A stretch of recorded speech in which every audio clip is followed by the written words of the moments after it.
Right, so this is my first attempt to break down Martin Heidegger's basic question of philosophy, subtitled The Selected Problems of Logic. Now, today's breakdown is, I want to talk about the reason why I'm doing this. So, the reason why I'm doing this is because, it's really to myself. It's really for myself. I don't really expect to have viewers per se. I may have a couple here and there, but it's really for me to just, read the chapter, take notes on the chapter, and then do a video breaking it down for myself, and explaining what Heidegger is saying in simpler ways, simpler methods. And if you are a viewer who has studied Heidegger intensely, then any mistake that I have made, please feel free to comment below. Yes, so I have no fear. No fear. Okay, so let's get into it. So the first chapter is called The Preliminary Interpretation of the Essence of Philosophy. Now, what I like, it's out of the gate, I like what Heidegger is saying, because he, especially in the first paragraph, he puts in quotations, right? He goes, basic questions of philosophy. That's assuming philosophy is a thing, right? And it kind of made me laugh because if you think about it, right, a lot of the questions we ask, we never assume. We always assume, but when we're asking, that it's a thing anyways, right? So when I say what are the basic questions of science, I'm already presupposing that science is a thing, right? And I know for some people that kind of sounds ridiculous, but if that sounds ridiculous to you, then Heidegger would probably tell you that you're already you're already asking a question with presuppositions of knowing what science is and what the truth is.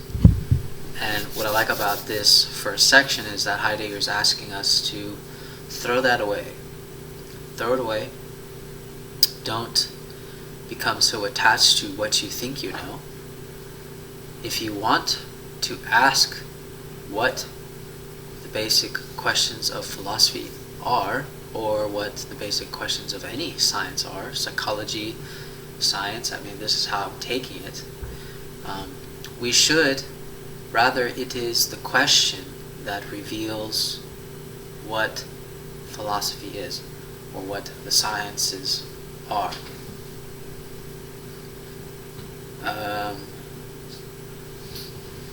But for Heidegger, there's a sort of criteria to this question. And for Heidegger, it must be a question that gets to the very core of the disposition of what we're asking for, right? And in this case, the disposition of philosophy, as Heidegger says, is the dispassion. Now I know dispassion we sort of view as this cold, conceptual, thinker, rigorous thinking. But Heidegger says no, that this disposition this passion, right? It is the highest maintenance of disposition, right? And then he goes on to say that it all revolves around the idea of the fact that there are beings rather than not, right? And this is again the most common philosophical inquiry, right? This is why something rather than nothing.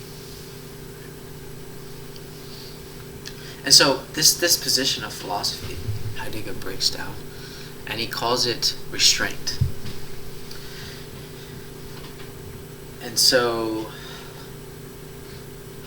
the restraint has two elements that Heidegger decides to break down. The first element of restraint is the terror, right? The terror of something so close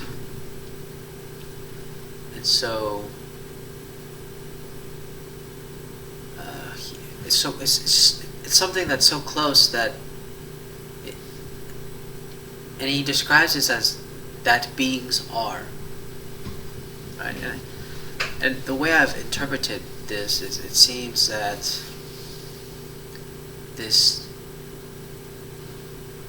we're afraid of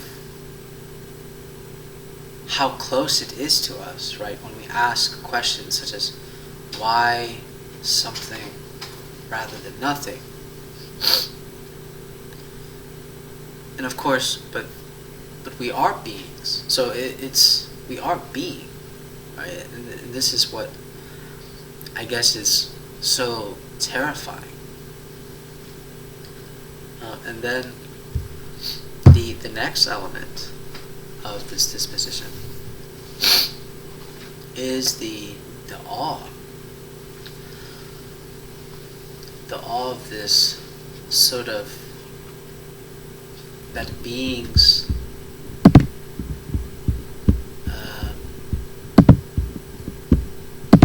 now we'll sort of bring up the text here, hopefully, if I can.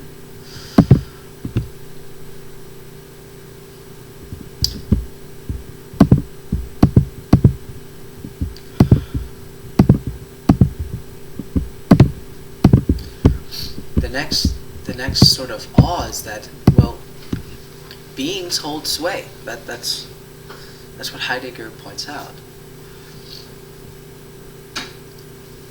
And if you don't know, sway is a sort of like power, influence, right? It's like why do we hold this in the first place? Why do we hold this sway? But this is the second element of the disposition of restraint, or restraint. I'd rather say restraint.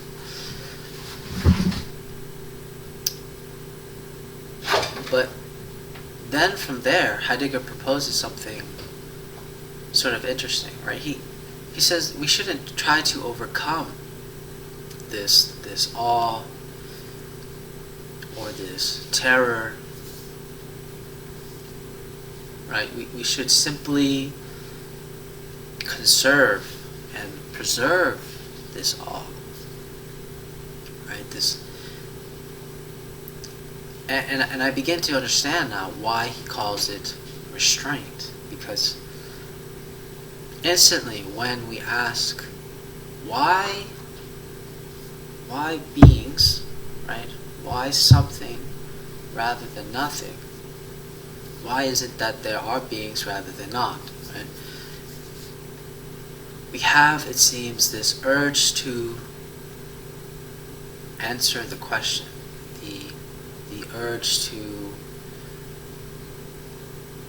overcome and conquer the question with a definite answer. And for Heidegger, we should simply preserve and conserve this awe, which is Which, if you just stop at the first section, you're kind of left with this, like, why? You know, why should I conserve this all? It doesn't make any sense. And again, this sort of goes back to the, like, how we think. We've been so caught up in always wanting to attain answers, right? This sort of hastiness, I guess, in our culture as of recent. Well, I would say not as of recent. It's been for quite a while now. We're just such hasty beings. But anyways, now in the second section, Heidegger then begins to define and give a value, to say, to philosophy, claiming that philosophy is immediately useless, but also that philosophy has a sort of autonomy, meaning that philosophy cannot just be a worldview. It cannot be measured by anything except by its own essence. And to put a quote here, he says,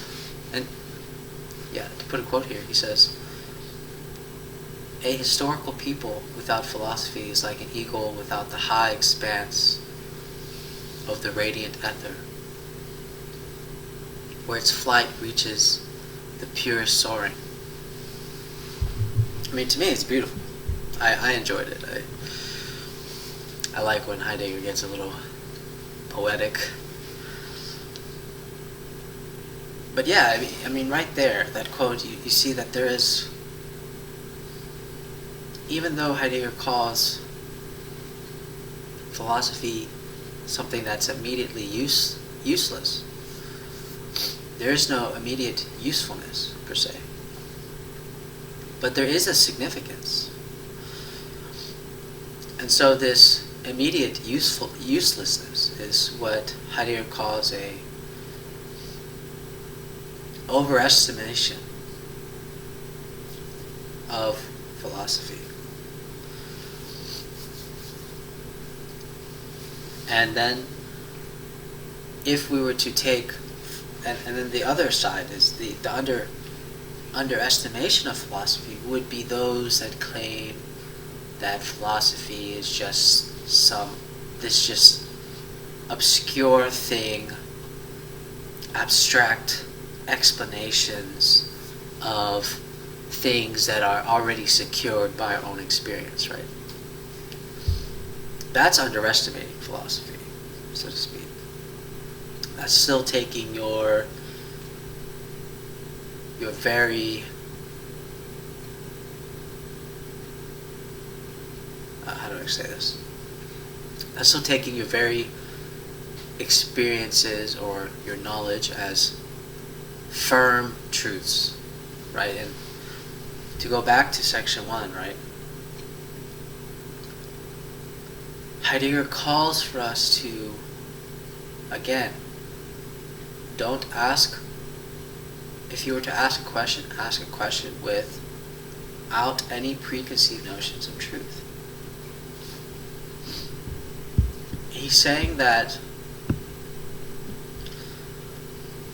philosophy can open new domains of questioning, right? This is how we should think of philosophy. And I believe this is also why he says it's sort of immediately useless, because Heidegger, it seems, philosophy is just this way to ask better questions. That's, to simply put it, that's what it is. It's just to ask better questions. And the power of philosophy is when we can, in a very proper way, think about the existence of man, of being, Dasein. and just to read a quote here, he says, "The essence of being, however, is always the most worthy of questioning." So again, this sort of breaks down the section 2, where he's giving sort of a value to philosophy, right? But it's not in the sense of what we think, right? For Heidegger, it's all about the question, how we form the question, what is the disposition of the thing that we are asking about, right? It's the question that will get us, it seems, to the closest to truth, per se. So in section 3 now, we go to where Heidegger claims that philosophy is the ultimate, sovereign knowledge of the essence of things. Right? The goal is to posit what is sought, so to speak. So the goal is to put forth what we are seeking.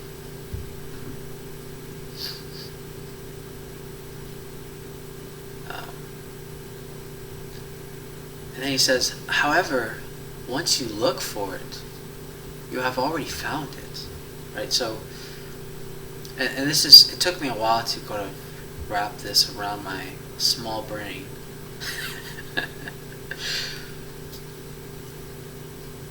I won't say small brain, but I will say this. I felt a collapse of thinking here when he said the goal is the seeking itself. Right? At first glance, I was like, what? You mean the goal is the searching, the question? But for Heidegger right here, as like I said a little bit earlier, this seeking allows a sort of intimate closeness with what is hidden, what is concealed. And for Heidegger, this is as close as you can get. But you must ask the right question. You must do the proper questioning.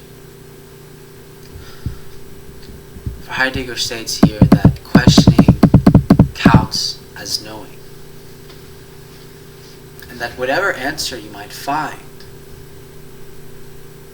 no matter how clear, concise, whatever that answer may be, it is just a step, a second to last step, of many steps along a series of steps. I'm sort of adding here, I'm making it seem like a lot of steps, but he does say it is, so to speak, a penultimate step in a long series of steps, and this is a quotation from the section itself, of a question founded in itself. So it basically, from the way I understood it, is that if you say you have found the answer would seem is just another pathway to another question to get closer to a more profound question. So for Heidegger, to genuinely seek is not to find the answer, it seems, but to keep seeking. And he says that you will enjoy this type of seeking if you genuinely seek.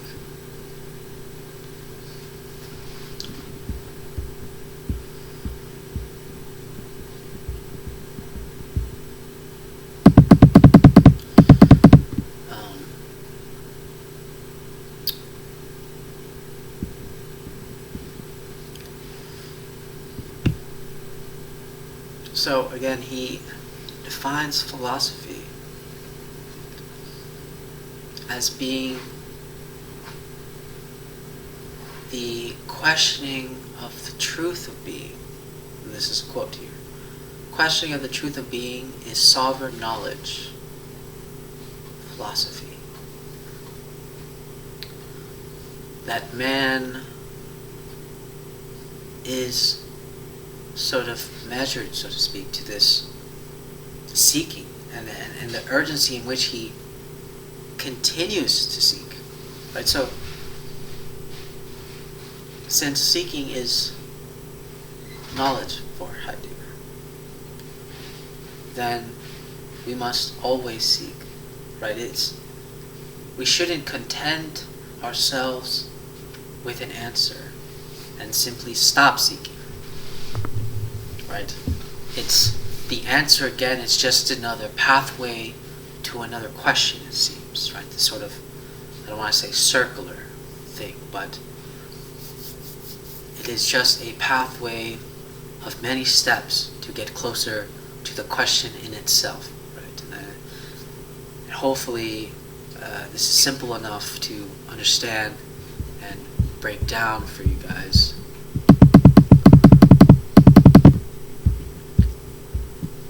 And so he ends this section, to basically end this section of the chapter, he ends it with, the essence of philosophy therefore will have meaning when we go through the labor of questioning or seeking.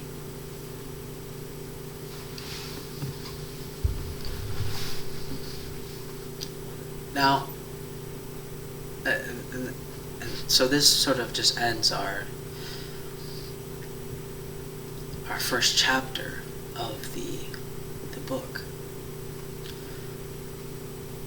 And I think this is just so important, because what we find in society today is all this hastiness, right? I must know the answer, and then once we find the answer, we have this sort of contentness, right? And then with our contentness, it seems, we create a habit, and then with this habit, then we create a sort of false firmness of what we call the truth. And Heidegger is being opposite to that. He wants us to consume ourselves in the flames of questioning, as he puts it so beautifully, it seems. And I think, I think this is really the enjoyment of philosophy, to be honest. I think this is why I enjoy philosophy myself, and why I decided to sort of break down these chapters, because it's not about knowing per se, but it is about asking the right questions. It's really hard for me not to agree with Heidegger. Like, I don't disagree. I think what he's proposing is very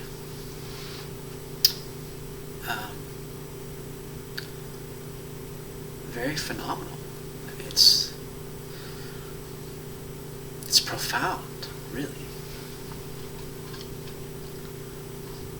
So it's asking the right question and having the love for seeking. This is the first chapter of